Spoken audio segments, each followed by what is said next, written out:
How much did you learn about the importance of the Haitian Revolution? That's what we're going to talk about today on Freedom Friday. This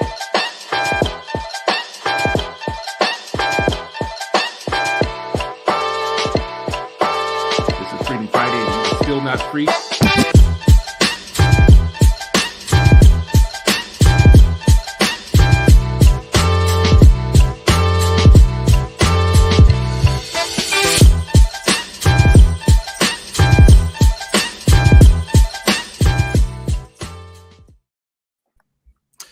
Hello, friends and family. Welcome. It's another Freedom Friday, and you are still not free, but hopefully you will be freer after this hour with Sharif El Mekki and me. We're going to try our very best to add some liberatory. See, I'm just going to keep the rhyming scheme going, man. Liberatory type of education talk. Sharif, brother, how you doing? Good morning, man. Good. Doing well. Great to be here. And yeah, I think we always get a little bit freer when we hear about revolutions and revolutionary acts and what can we learn from them and what can we teach about them. And so yeah, really excited about this conversation. I think it's really important to continuously use any platform that you have to educate the public on some of the forgotten or the most important parts of our history that have utility to today, right? Sometimes we think of history as the past, and because it's the past, we don't think of it in terms of its import for today and for the future. And the Haitian Revolution, I have to admit, out of all the things that we have talked about, feels to me like one of the things that went by me in all my studies. We've done shows on COINTELPRO, on the Black Power movement, on independent Black schools, on famous people in history like Huey Newton and others. But this particular one, it hit me as we were preparing for this show. You know how like some things fall through the cracks in your long education history? It's come up at different times for me. It's come up for me. Right. But like in passing, right? Like, oh yeah, there's quick reference and then moving on, but not a deep dive. And particularly because it plays such a instrumental role in America and the influence and really the world. So yeah. Is it similar for you, or is this something that you have studied that was already part of your world fund of information? Oh, well, this was deeply discussed in the Tamusasa. Matter of fact, we frequently hear about one pivotal figure, but there were several pivotal figures in the Haitian Revolution. Some Black women who were, really important figures in that revolution. So yeah, we would discuss that a lot. But I would say like it's not one of the things that you hear about, and I think revolutions period is the conversation, particularly, from enslaved people, particularly Black people in this hemisphere, that was, really downplayed a lot for reasons, right? Like, I think there's reasons they did not want this talked about. You just started hearing more people talking about Nat Turner. Right. But when you talk about like Denmark Vesey and Gabriel Prosser and the Stono Rebellion, like all of these, they're not front and center in a lot of, the dialogue about American history. And it should be. Leave it to you to have, already have learned about this at your famed school. Those teachers, man, in your young years. Good for you. Talk about problem child. I think they wanted a bunch of problem children, right? Like, and that's how they approached it. So yeah. Well, listen, I'm gonna have to get one of your hats.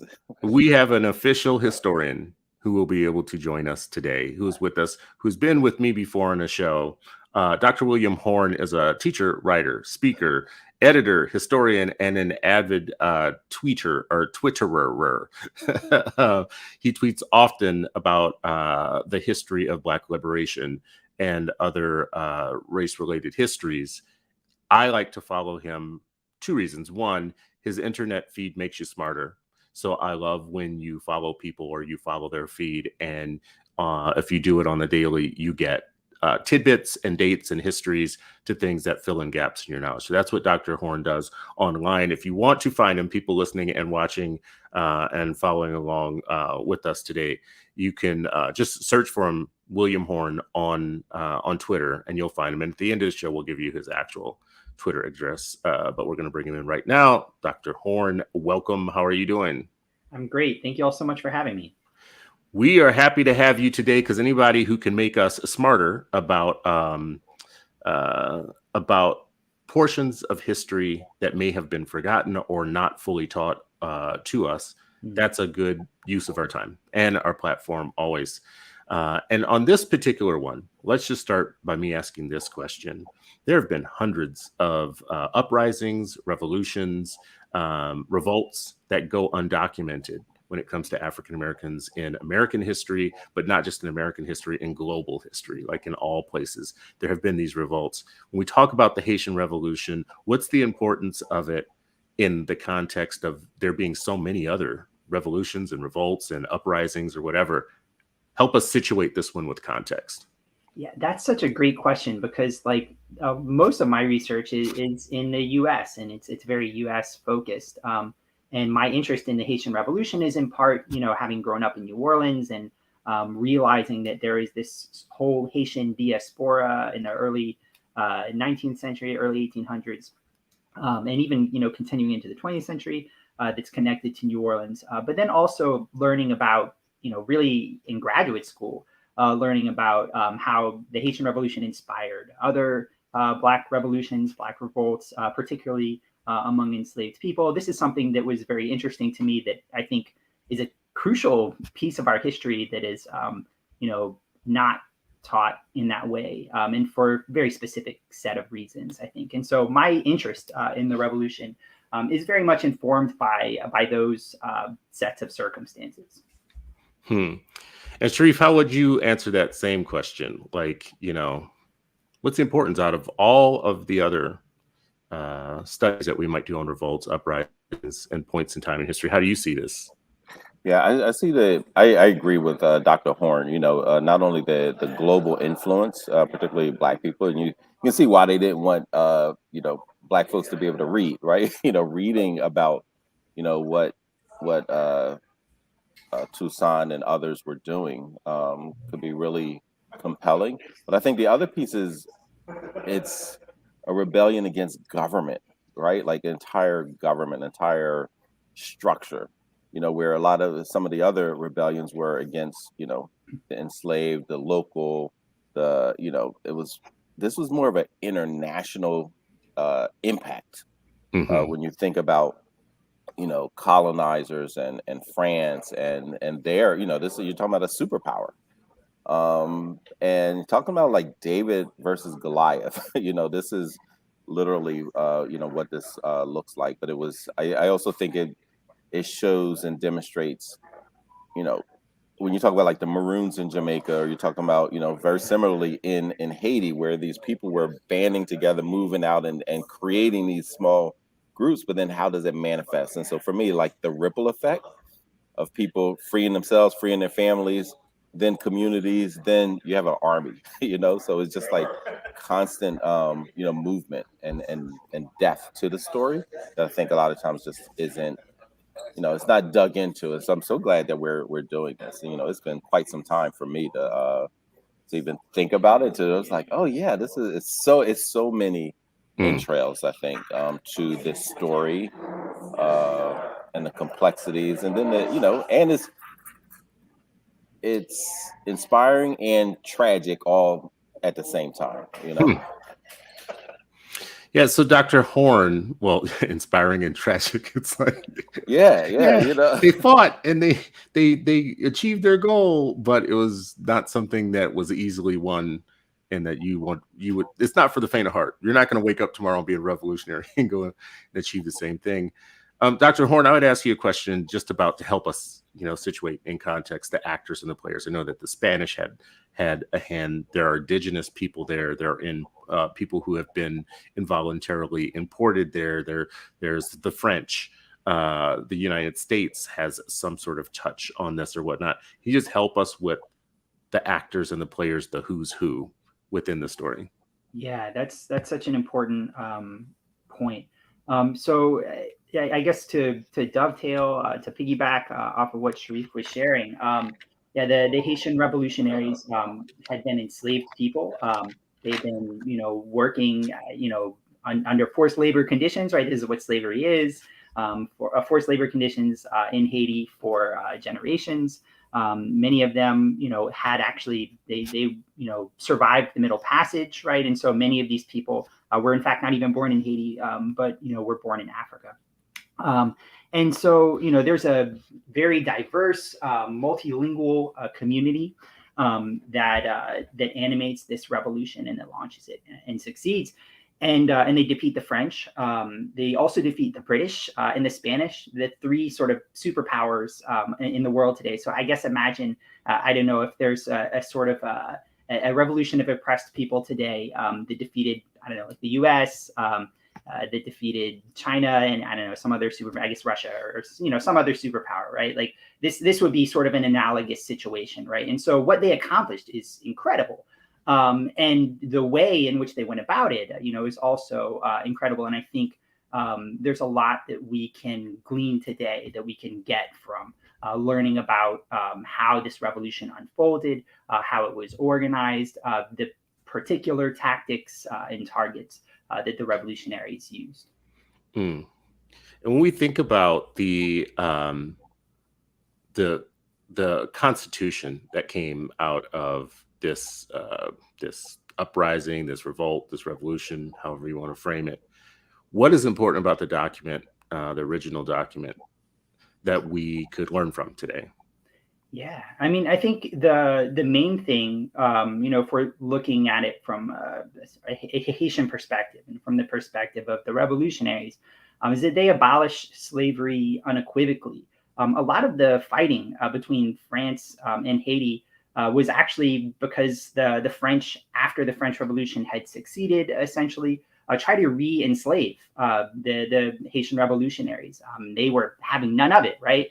And so this is really, the first, successful revolt of enslaved people in the, what we call the Western Hemisphere, or like the Americas, right? So Haiti is in the Caribbean, but this creates a country of formerly enslaved people who achieved their freedom for themselves, not that far off the shores of the U.S. And so from an American, from a U.S. perspective, I think that informs maybe why people at the time, those in power at the time, covered up the successes of the Haitian Revolution, and also why perhaps we don't learn about it in a way that we should in our schools today. I think you may have hit your mic too. You cut out just for a second there. So you have an enslaved population that has an uprising and that turns into a revolution. They overthrow their oppressors. This is 1804 that they form a Declaration of Independence. And in doing so, they create a new country of formerly enslaved people who are now free, who in 1804 are outlawing slavery right in the United States backyard, who would go on in the United States would go on for another, 50 something years of having enslaved people or whatnot.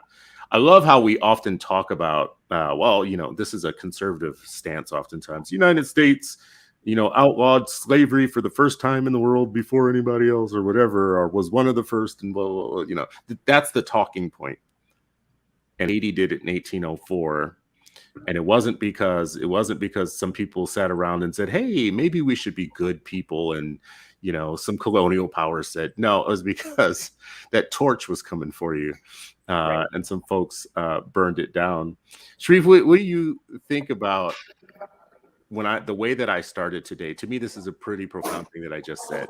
Formerly enslaved people in a nation who, long before anybody else in colonial powers, declared their own freedom and outlawed slavery. And there's some pretty interesting, I'll come back to you, Dr. Horne, talk about some of the text in there that you find really resonant, like within their declaration. But where I started with this was to say that this was one of those stories that escaped my education in my years of being educated in the United States. What do you think about that? Yeah, I mean, I think a couple of things, man. It's just so fascinating. Again, when you think about self-determination, this is a key part of it.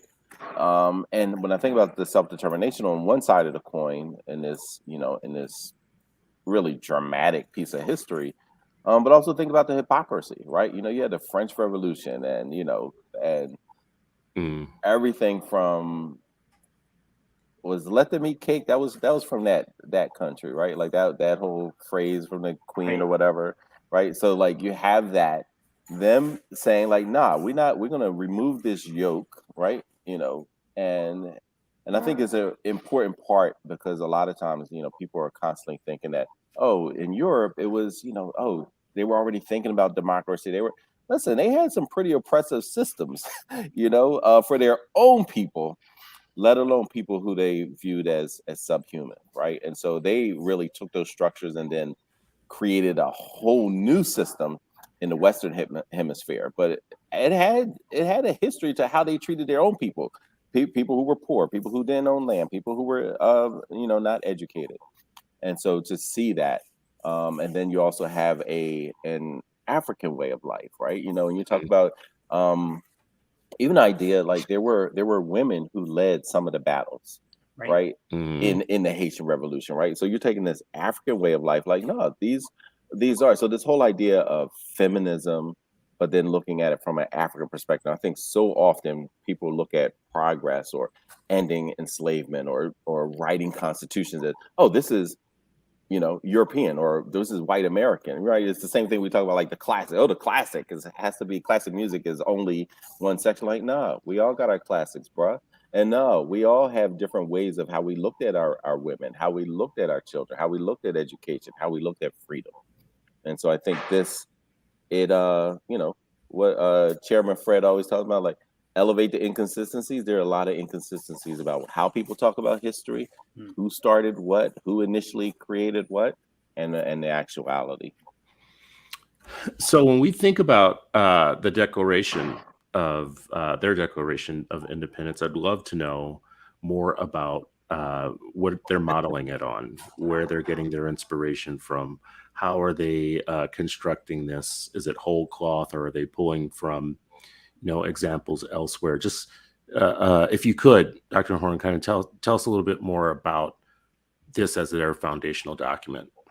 Right. Yeah. So, my understanding of the genre, like of declarations, is that like this is very new at the time that they're writing. We have, essentially, the Declaration of Independence for the U.S. that we're familiar with, parts of it, and we have the, a declaration in the French Revolution, and this in some ways plays off of that, but I think points to, these inconsistencies, right? In the way that we talk about independence, in the way that we talk about self-determination, right? And so, one of the things that I love about this document, it's one of the documents that I teach in some of my courses, is that they make the, Dessalines, the author, makes clear that the French, in fact, initiate a system of violence. And so what enslaved people in Haiti were revolting against, and what they were trying to accomplish, was overturning that existing system of violence. This is a really important point to me, and I think for us more broadly, because we tend to think of like revolutions as being like introducing violence in some way. I think that's totally wrong. Like that's backwards, actually. The whole point of revolutions is to end a system of violence. I mean, this is something that we see expressed quite explicitly in the Haitian Declaration of Independence. That's pretty interesting. Like, Yeah. I I love never how it really starts thought off. of it that way. Yeah. I mean, even how it starts off, right? It's like juxtaposing, how they would look at African people like barbarians and savage, right? When they're like, no, we're actually freedom loving people, Right. and we expelled the barbarians. Like even that first sentence I think is so important because it counters exactly what Dr. Horne is saying. This is to fix something. This is to reverse something. It's not enough to have expelled the barbarians. That's how they were described, right? Right. But they're saying no. It's the exact opposite. They bloodied the land for 200 years plus. Right. And I think it's very similar, even today. And that's why who tells the stories is so important. These primary documents are so important. Even just sticking with the French for a little bit and going further up north, people hear scalping and they think like, oh, that's a Native American tradition. That's what they would do. Like, Right. no, the French introduced scalping, to Mhm. America. The Mhm. French were scalping people, but because they wrote the story later, it was like, oh yeah, Native American, the savages, they were scalping people. Like, no, no, no, no, no. They returned that favor to you, but that they didn't. You introduced that to them, you know. Right. So it's I think history is so important, but also who's telling his story is absolutely critical. I think it's interesting that in the first paragraph, we must, with one last act of national authority, forever assure the empire of liberty in the country of our birth. We must take any hope of re-enslaving us away from the inhuman government that for so long kept us in the most humiliating torpor. In the end, we must live independent or die. You know, the last couple of days, I've been engaged in these dinners that have been kind of Lincoln type dinners. We started out calling them Jeffersonian dinners, but that was problematic. So we are now calling them Lincoln dinners. And as part of the opening to the dinner, our very able moderator reads the 2-minute Gettysburg address from Lincoln. It's very short, but it's everything that can be said about Gettysburg. And I'm only bringing it up because if you think about the prose, or you think about the language in that, the highfalutin language, and then you read what I just read from the Haitian Revolution that came many, many, many years before Lincoln did the Gettysburg Address, you could confuse what the Haitians were saying about their own independence and about what must happen after the revolution. You could just easily tell somebody that was happening in America, and that was Lincoln saying that years later. But here it is happening in a very Black, formerly enslaved place where they are using the prose and the language to exert this kind of major premise of freedom, this major premise of we will either be independent or we'll die, which is a pretty strong, because I don't know that I want that choice anyways. We could read these histories, by the way, just, we could read these histories as kind of like, oh yeah, I know what I would have done. Yeah, I don't know about that, to be very honest with you. I mean, we could live independent, or maybe I don't die strong. Die is like, that's a strong outcome, but they were ready for it. That's what Malcolm said. He said, don't let the word revolution come out of your mouth unless you're ready to die for it, you know? Right. Yeah. Don't even, just stop using the word, you know? Some of us would probably just say, die is extreme, but I'll complain. I'm either going to live independent Freedom or I'll complain. complaints. Yeah, Or freedom or hear me complain. It does illustrate, though, just how dire that situation was, right? Because, for them, I think it really was a life or death circumstance, right? Succeed in this revolution, or like exist under this system of like mass torture, dehumanization, and murder, I mean, dire. Yeah. Yeah. Your point is really well taken, though, on the revolutions aren't necessarily what we think. We rebrand them as being violent acts, but usually they're meant to stop violence and violent acts. What were some of the conditions that were pushing Haitians to this point? Yeah. The point where they had to fight or die?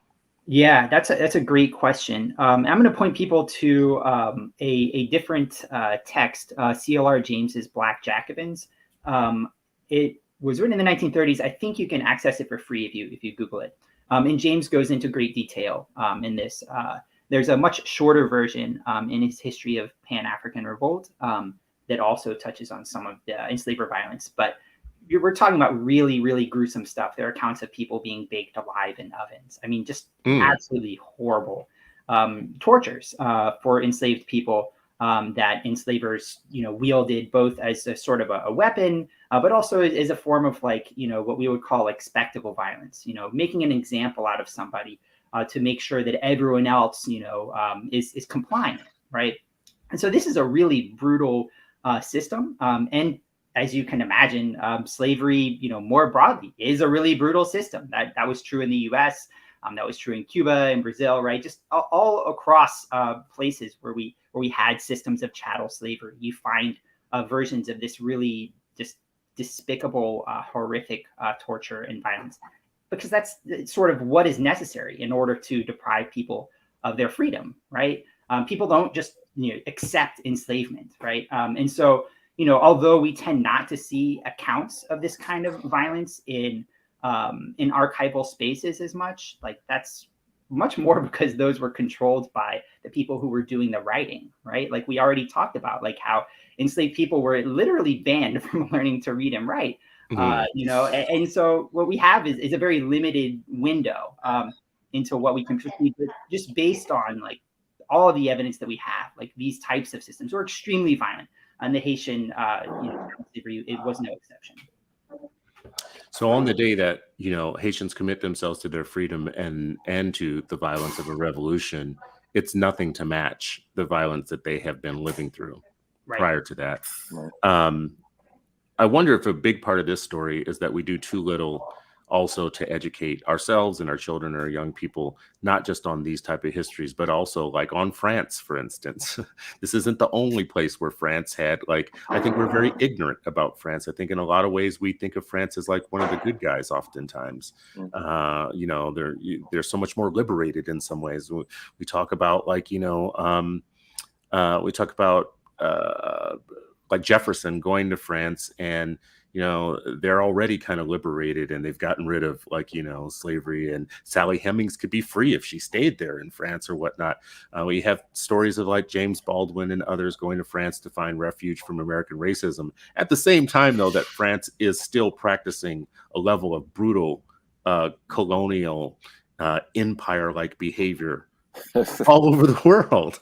It's crazy, right? I mean, and to add to that, right, like, oh, they helped us fight the British, right? So like that's in the American Revolution, right? And so I mean, what's a little empire among friends? What's a little colonial behavior among friends? Is this story analogous to? Well, no. Let me back up. Let me just ask this: is this story with the Haitian kind of achieving their independence the only one that we have like this? Or would we consider some of the African kind of independence movement of the 1950s and 60s and others to be similar in like overthrowing colonial governments? I mean, what is particular about the Haitian Revolution versus some of those other independence marches? Yeah, I think the biggest particularity, right, the one thing that sort of sets it apart is the historical experience of chattel slavery, the Middle Passage, right? The enslaved people who launched this revolution in Haiti didn't get there by accident or by choice, right? And that's, I guess, less true of like other anti-colonial struggles, depending upon the empire, of course, depending upon the place. But like, we might compare, let's say, the Algerian, revolution, against France, in the mid-20th century.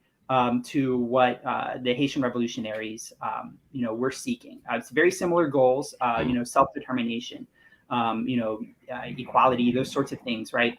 And yet, in the Algerian case, these are people who were not like transported, thousands of miles from their homes, right? And so there is, I think, an important distinction to be made, but I think you're, right. If I'm understanding kind of like the basic idea of the question, which is that like these are similar struggles to anti-colonial and decolonial struggles that we might think of from the 20th or 21st century, right? These are things that are ongoing.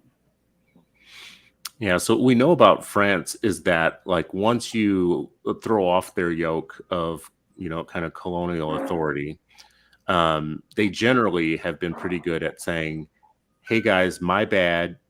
Let me give you some money for the trouble that we caused you. We're going to be very supportive of you from now on. So that's probably what happened in Haiti, right? I mean, like after this all went down, so France probably said, hey, Haiti, we're sorry that we did that. Here's some money and stuff. Like that's what happened, right? Reparations. Yeah, we give you some reparations. I mean, yeah, that's what should happen, right? Like that's what should have happened. And of course, as you know, right, this is a leading question. I object. But the opposite happened, right? And so France refused to recognize Haitian independence along with all of the other world powers, and in fact forced them to pay an indemnity of billions of dollars in today's currency for winning their own freedom. I think of it today as like sort of like fighting to be free, but then also purchasing yourself, like after you already fought and many of your friends, neighbors, relatives died, in that struggle. It's absurd. And yet this is in many ways, I think, like how colonial struggles have worked since then. It is in fact the colonized people who paid the biggest price for their own independence. Yeah, and Sharif, I'll like ask you about this. Like, there's a way that today people could look at Haiti and have all the wrong kind of misinformed ideas about why there usually is so much turmoil in Haiti now. Like, and this seems to have been the pattern with colonial folks when they leave a country. Then it becomes, well, see, you guys can't govern yourselves. Oh yeah. Without us, like you can't govern us without us. That's part of the playbook, man. Excuse me. That's definitely part of the playbook.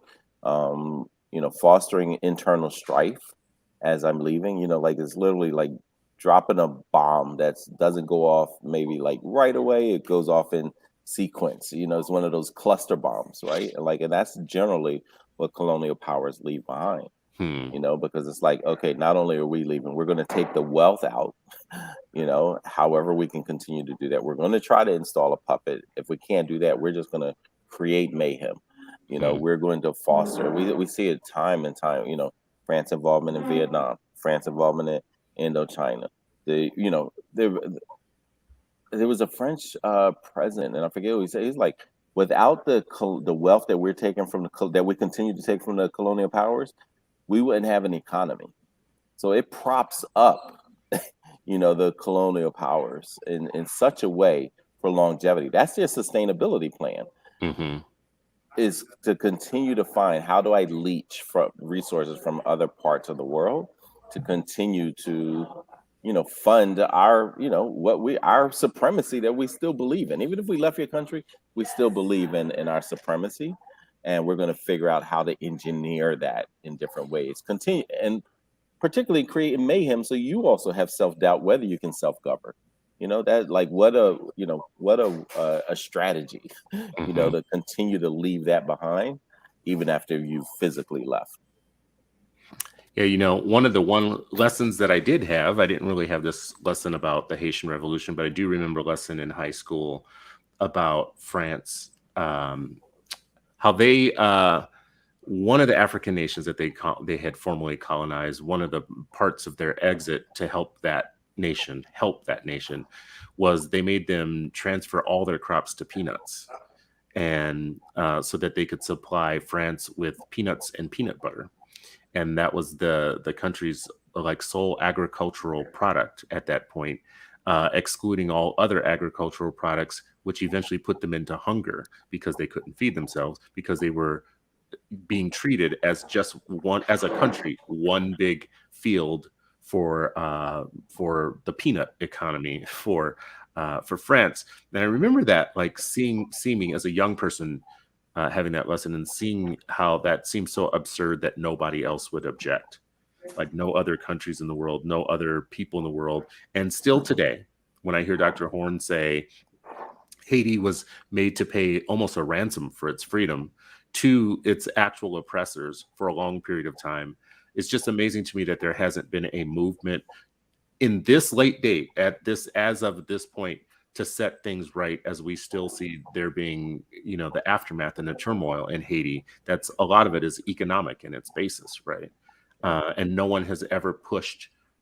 We need a second wave of the anti-colonial kind of comeuppance. I don't know how else to put it. Like, we need another wave of that. Accountability, yeah. Because people think it ended and this was this ended, and it like no, it could. Wait a minute, a couple of months ago, New York Times ran a story. I didn't even read it. About the Haitian Revolution, the aftermath, and France's reverse reparations, which is similar to America, right? Like the government gave reparations to the slave Oppressors. enslavers. Right. Said, oh, forget this Reconstruction deal. Like, y'all the ones that were, y'all are the aggrieved. We took your property away, because that means I still literally look at you as property, even though, but so I didn't even read this New York Times article, but Twitter was blowing up about the amount of people who had never heard of it. I was just like, this is like, this got to be one of the most ignorant countries. Like, I was just like, how Ray always like, I hate it here. I was just like, I hate it here. Like, I didn't read the article, but I just kept seeing like, I never heard of that. I never heard of it. Oh, how come we didn't know this? Because you went to public schools, dummy. Like, that's why you haven't heard of it. You went to these schools. They ain't teaching you that.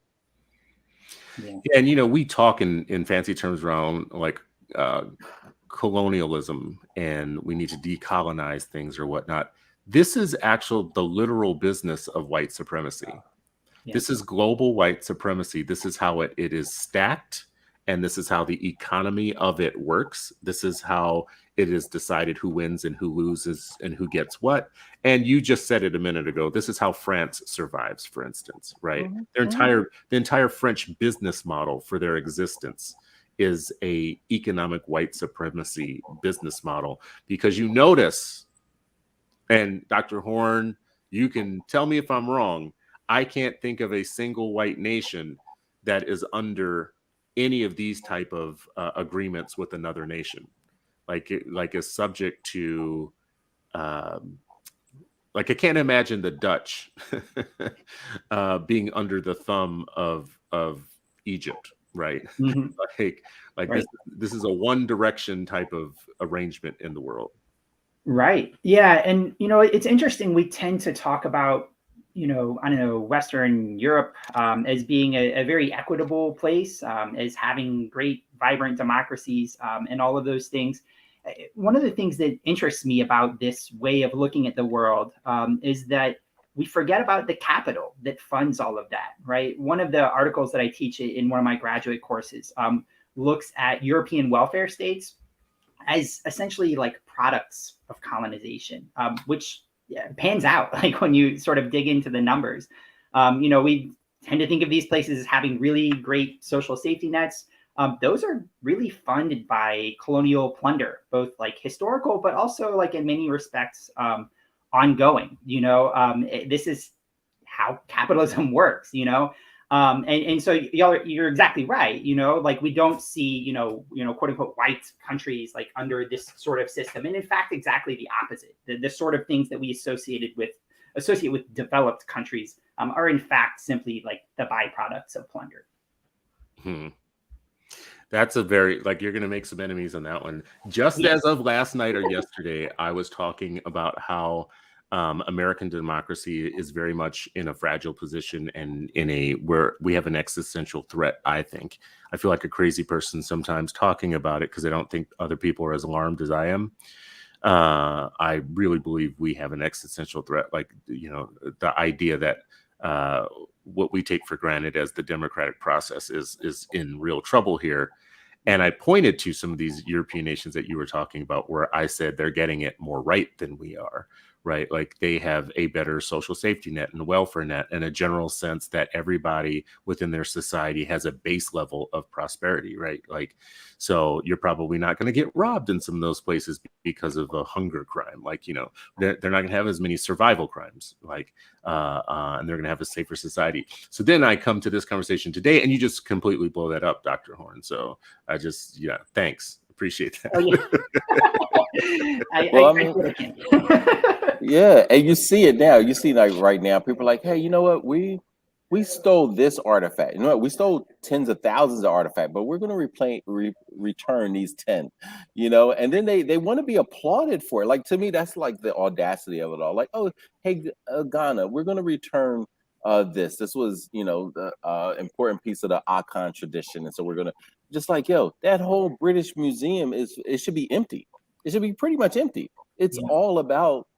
This is the colonial conquering that we've done, but now we're making it like, oh, this is an educational and research facility. Like, I mean, it's the way that stuff is spun is absolutely ridiculous. But we're like, oh yeah, this is like this is normal. It's not normal. This is absolutely insanity. And it just continues. It is the blueprint for continued domination and theft of resources from around the world. So the importance of this lesson to me around Haiti's amazing kind of struggle for freedom, they're achieving it through revolution and getting it, but them at the gun, at the bayonets, the warships of France having to do kind of like a ransom note, having to, fund their own ransom, billions of dollars, billions and billions and billions of dollars. And nothing makes a country successful like billions and billions of dollars. So if we talk about where Haiti is, maybe one of the important reasons for not teaching this very much is because it leads to activism. Like right now, there should be some activism around making France repay all that it took from Haiti. Like if we're talking about reverse reparation, we should talk about reversing the reverse reparations as a act of modern justice, right? Like France shouldn't just be, I mean, France is like, president is running around like Playboy guy, all telegenic and all like, I'm the good guy. I'm the Bill Clinton of France. And, aren't we cool? Blah, blah, blah, blah, blah, blah. And somebody needs to say, no. See, you don't get to have that PR campaign without having to stop and face the music. Because the music comes eventually. You eventually will face this, right? Whether it's in our time or right now or 10 years from now or 30 years from now, I literally believe these bills always come due, right? So they're living right now, in my mind, on borrowed time. And I think one of the reasons for teaching these type of lessons is to give people the forensics of what went down so that they can use it for activism to correct history. Yeah. Tell me if I'm wrong. No, I mean, I think that's right. And I think that's why we're seeing this, vibrant whitewashing, book banning campaign today in the US, the quote unquote anti-CRT campaign. I mean, it's very much mobilized around this idea that if you teach what actually happened, and some of the documents actually even spell this out, if you teach what actually happened, then people are going to hate America, right? And that sounds absurd. It is absurd, and yet, like, it is very eye-opening to learn, for instance, that, the U.S., not only like acquiesced, but actually like participated in this plunder of Haiti. During the Wilson administration, the U.S. actually occupies Haiti and occupies it for like 20 years to take like all of this revenue for itself and for its European partners, right? Like this is a plunder that we participated in. It wasn't even like our colony, right? And so I think that this is like important information for us as we try to make sense of the world as it exists today, but also as we work to create a world that is like actually livable, actually survivable, one that is actually equitable. And we're definitely not there yet. But I agree, like this creates a super unstable situation. One that, the comeuppance says eventually it's going to come, right? Like it's inevitable because you can't maintain these systems of oppression like indefinitely, in perpetuity. It creates instability. This is what led to the revolution, right? It was the enslavement. It was the oppression that led enslaved people to revolt. Revolting is like very time consuming, very dangerous.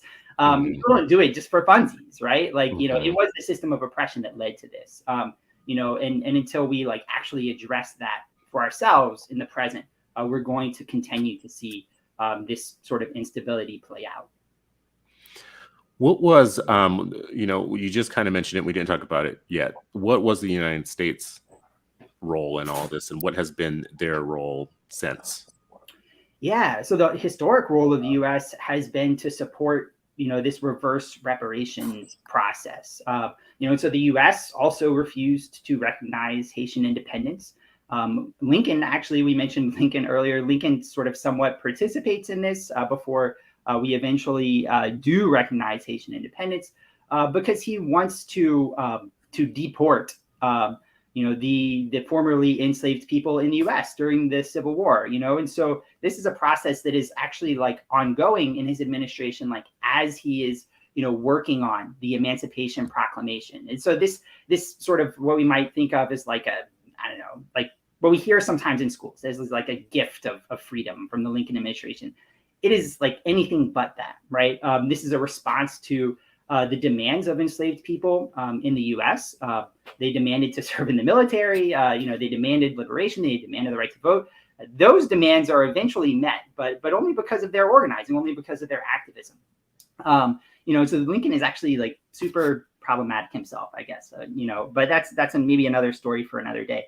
But yeah, the U.S. participates in this colonial process, and they do it all around the Caribbean, throughout Central and South America, and unfortunately, this process continues into the late 20th and early 20th century in the U.S. Unfortunately, we might call them, let's say, like development dollars or things like that.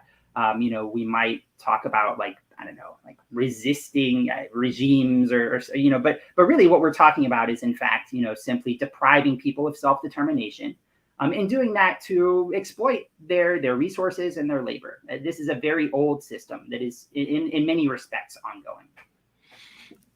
That just all to me sounded like you're trying to get people to hate America, though. I mean, I don't know. I would just like people to know what happened. They can come to their own conclusions themselves. Yeah, it still feels like it's totally like hate America and you hate white people. I don't know. I think that leads me to a question. And Sharif, I don't know what you think about this too, but like you inform yourself, you learn the story, you commit yourself to justice and activism, and then you ask very practical questions like, what should the United States policy toward Haiti right now be? What should we as citizens be fighting our own government to do in terms of taking a position on Haiti? Because it seems to me, if you look at Haiti and you look at the Dominican Republic next door to each other, you see a tale of two very different places on one island, right? Like, and that all comes down to the way that global powers, including ours, the United States, has treated those two places. So is it enough to show up when there's an earthquake and bring in a whole bunch of bottled water? Is that kind of like our policy? Should that be the United States policy? Or should we actually be pushing our government towards a justice orientation in our policy, which might make them think about what we owe Haiti and then also think about what France owes Haiti? Yeah, I mean, and I think this is all connected, Chris. I mean, the whole idea of America's refusal to involve itself in any type of reconciliation within the shores, outside of the shores, they've been staunchly adamant to not do that. You see little towns or cities saying like, hey, we're going to apologize. You saw last year or the past couple of years, maybe a couple towns saying, hey, we're going to implement this type of reparation, just something like an acknowledgement.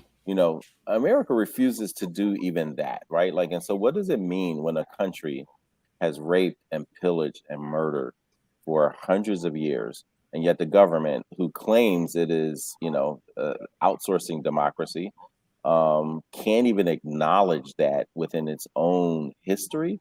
Like, just shows the depth of depravity that it has and what this system is actually structured and built on.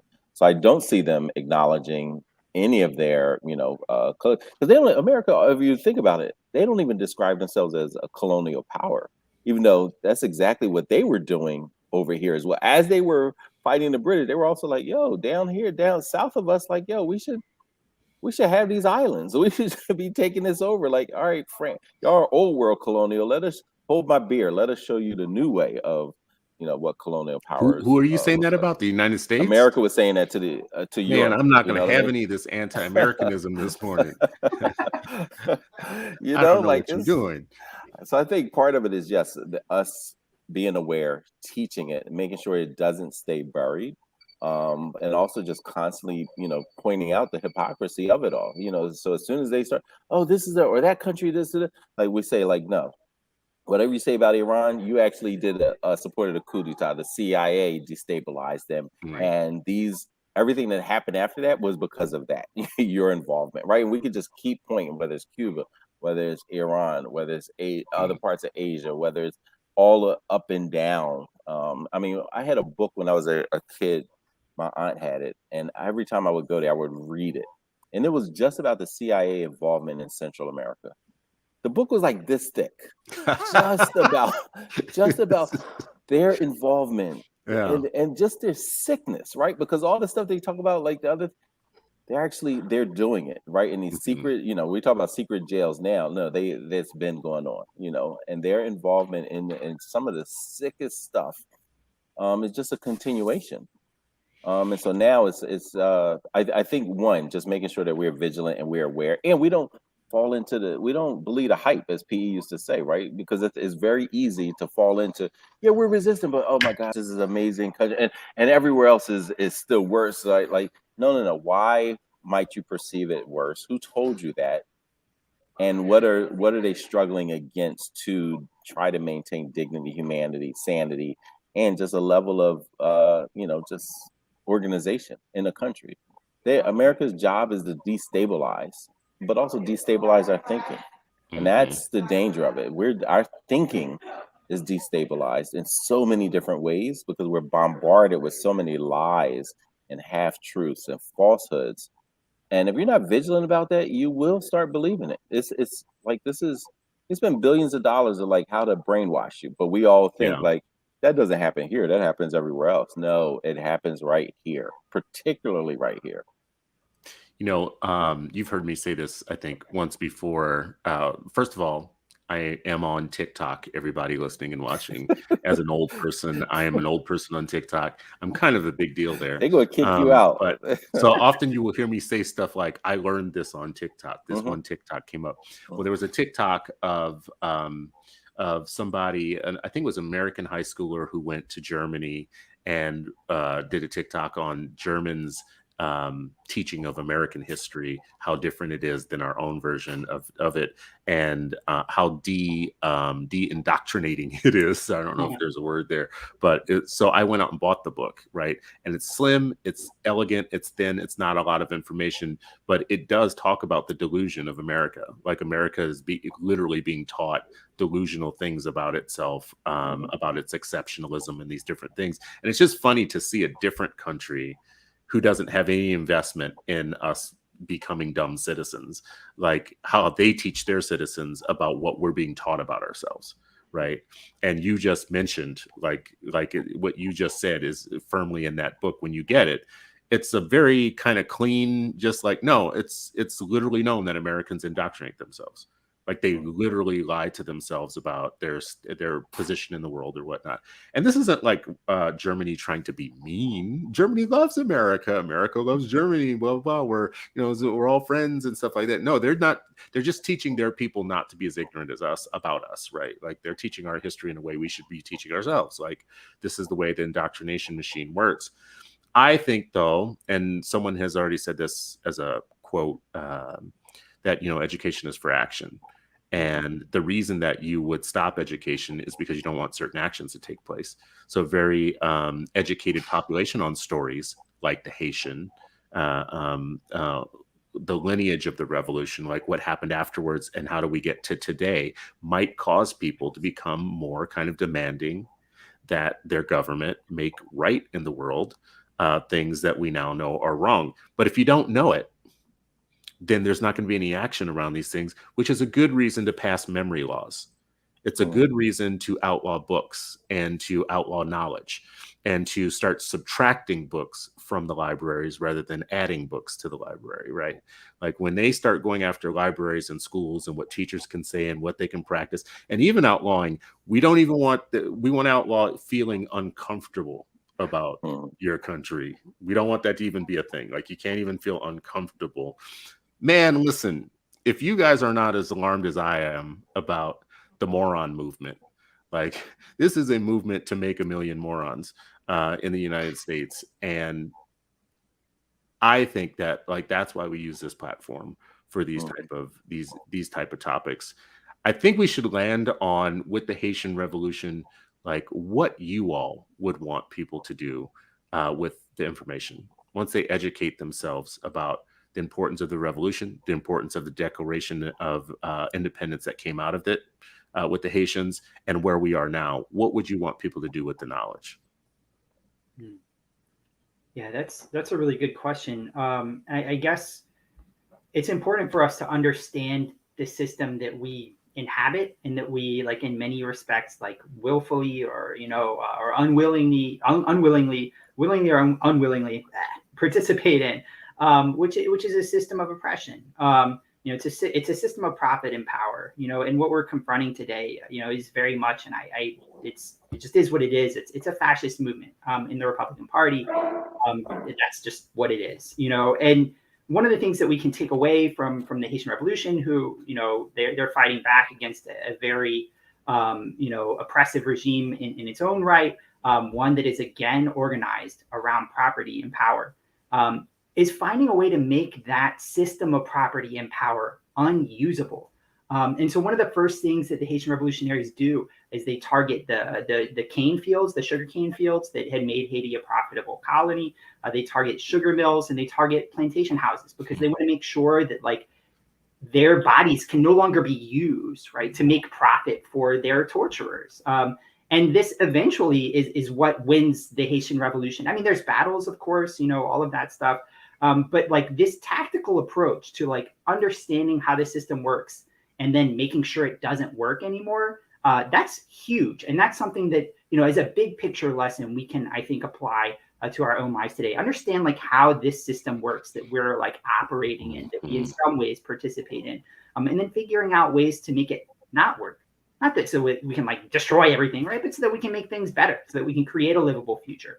And that's, I think, it should be our ultimate goal. Sharif, I love how Dr. Horne said, we should just figure out how the system works and then figure out how to make it not work. That is the most gentle way of saying infiltrate and double cross. Yeah. No, I mean, no doubt. I mean, I think that I agree with everything you said. Making sure that we're aware, making sure our kids and other people are having teach-ins.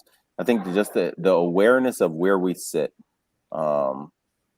and what our potential power is to change, right? And I think the other part of this, I think, is, and we've said it, but I want to call it out, is the struggle for independence is always linked with other people's struggle for independence, right? And so the more we understand how this is all connected, how we are positioned here in the States, but our efforts are linked with efforts in Africa and Asia and Central and South America and across these states, and it's all connected. And I think the more we're aware of that, the better. When we can see, this is what Malcolm talked about, right? Like, hey, this is a collective action against a global, and you said this, Chris, global white supremacist. It's not a state thing. It's not just this country. This is all connected. They all have the same blueprint. They all had a Berlin conference and many conferences very similar to the Berlin conference. So we need to make sure that we're having our conferences, but conferences of action, right? Unification and action.